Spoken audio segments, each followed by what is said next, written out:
सती में और पार्वती में एक अंतर भारी है।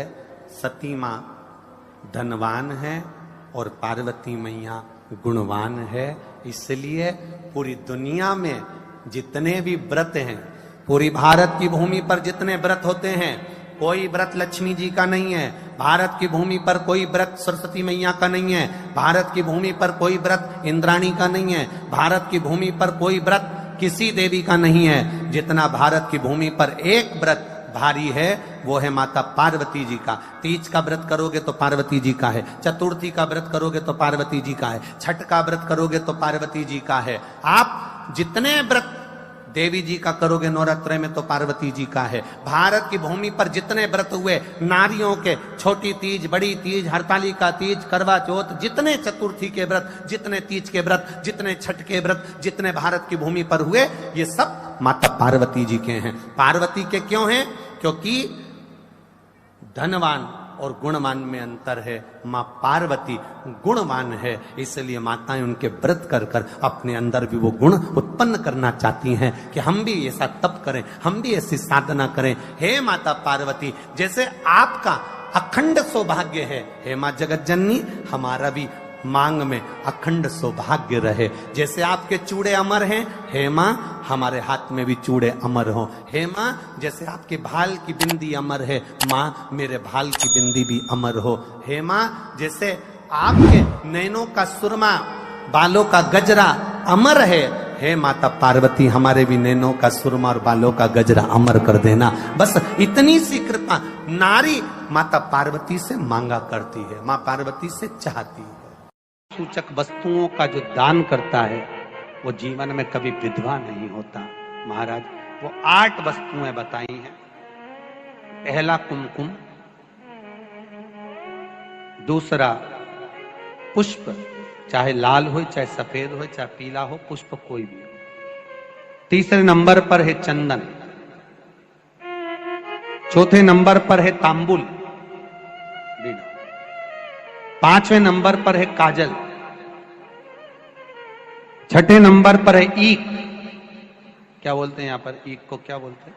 गन्ना, ईख।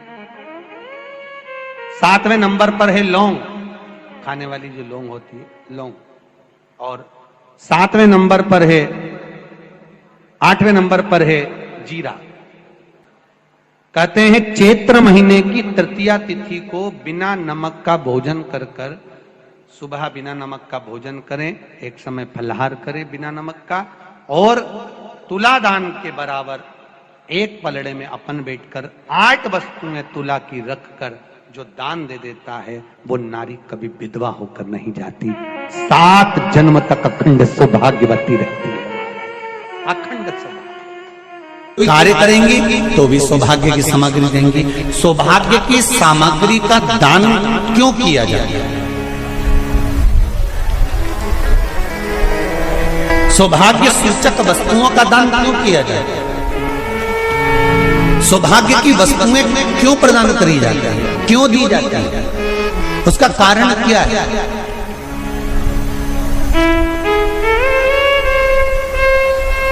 क्यों देते हैं?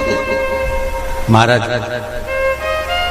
भारत की भूमि की सौभाग्यवती माताओं का एक मन की अभिलाषा रहती है।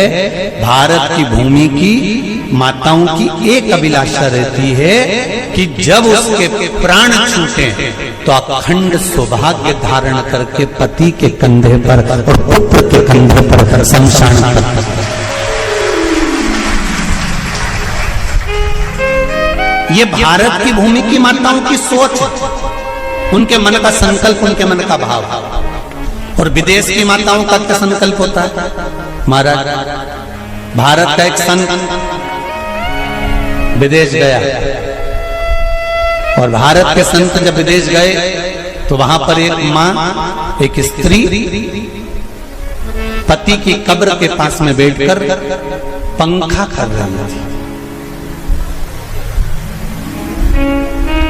भारत के संत को बड़ा दुख हुआ, देखो हमारे यहाँ की माताएं तो पति के साथ सती हो जाती हैं, हमारे भारत की भूमि की माताएं तो पति के साथ सती हो जाती हैं, पर ये तो विदेश की माताएं तो भारत की माता से भी बढ़कर है कि पति मर गया, कब्र के अंदर है, तो भी पंखा कर रही हैं।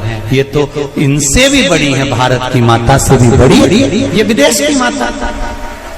तो भारत के संत से रहा नहीं गया और भारत के संत ने जाकर पूछ लिया विदेश की माता से, माँ जी एक बात बताओ, हमारे यहाँ पति के साथ पत्नी सती हो जाती है, वो प्रथम गिनती में आती है, पर तुम तो उससे भी बड़ी हो कि पति मर गया उसके बाद भी उसकी कब्र को पंखा कर रही हो। इतने में विदेश की माता ने कहा, मैं पति को पंखा नहीं कर रही, हमारे यहाँ नियम है जब तक पति की कब्र नहीं सूख जाए हम दूसरी शादी नहीं कर सकते, इसलिए पंखे से सुखा रहा।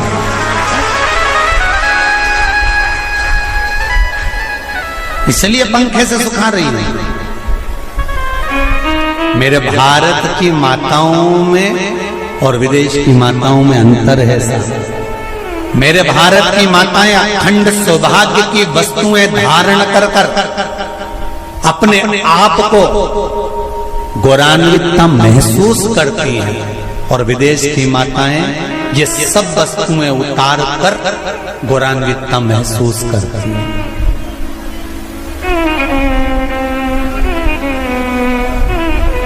क्यों देते हैं चूड़ी का दान, क्यों देते हैं बिंदी का दान, क्यों देते हैं अखंड सौभाग्य का दान? किस महाराज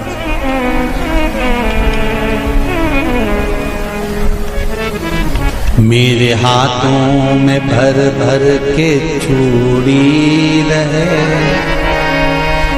मेरे हाथों में भर भर के चूड़ी, और मैया कोई कामना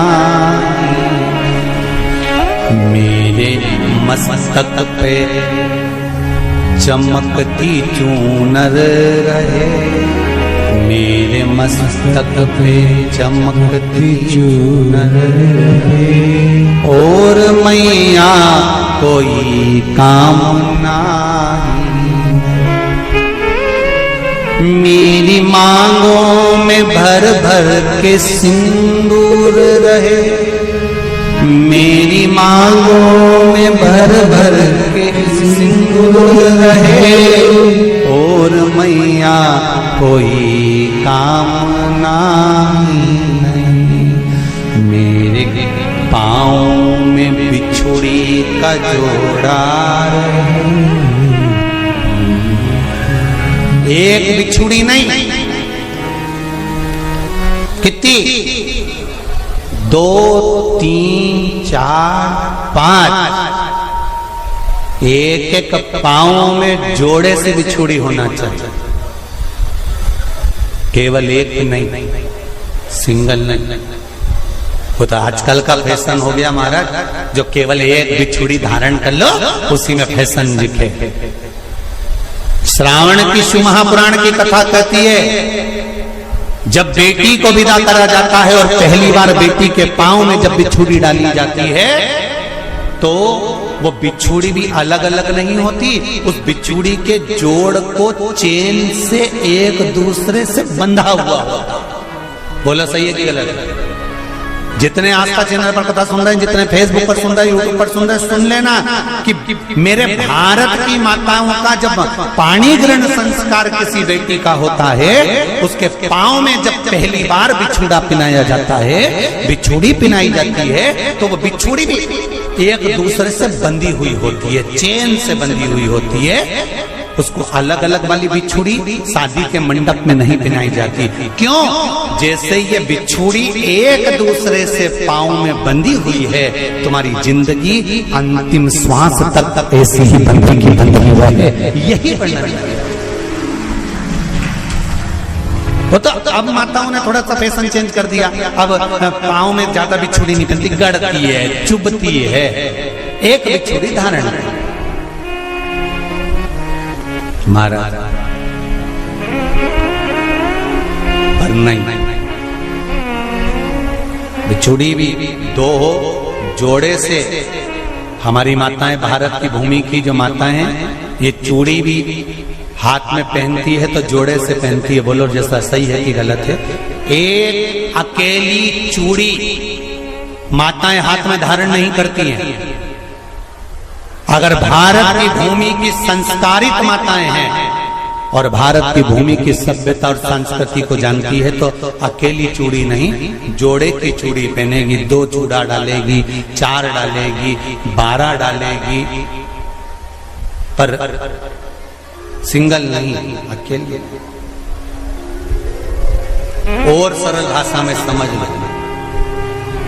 हमारे यहां ठेले पर लेने जाओ तो जो केले अपन खाते हैं वो भी सिंगल नहीं देते, उसको भी जोड़े से दिया जाता है। 2 दूं की, 12 दूं की, आधी दर्जन दूं की 1 दर्जन दूं। अब अंदाजा लगाइए। हमारे यहां देने का भी एक भाव है। श्रावण के महीने की शिव महापुराण की कथा, जिसका नाम है श्रावण शिव महापुराण की कथा, ये कहती है कि पार्वती जी ने और गंगा जी ने ये चतुर्मास में जितना सौभाग्य का दान दिया है, उनके बराबर दुनिया का कोई व्यक्ति इतना सौभाग्य का दान नहीं दे सकता जो माता गंगा और पार्वती दोनों दान दे रहे हैं।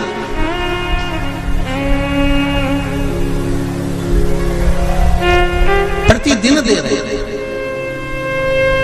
और अब तो फैशन आ गया, तुम लोगों जो सौभाग्य का दान देते हो प्लास्टिक की डलिया में देते हो।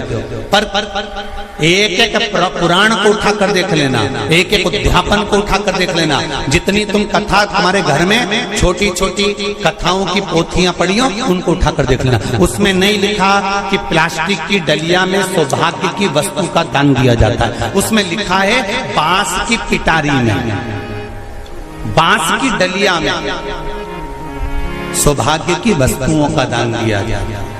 क्यों? क्योंकि बांस वंश की वृद्धि करता है, बांस सौभाग्य की वृद्धि करता है, और बांस अखंड सौभाग्य। जैसे बांस का पौधा बढ़ते चले जाता है, बढ़ते चले जाता है, उसी तरह बांस की डलिया में जब दान दिया जाता है, बांस की टोकनी में जब दान दिया जाता है, तो ये भाव रखा जाता है कि तुम्हारा सौभाग्य ऐसे ही बढ़ता रहे। पर अब थोड़ा सा फैशन चेंज हो गया, तो प्लास्टिक की डलिया, पर प्लास्टिक की नहीं,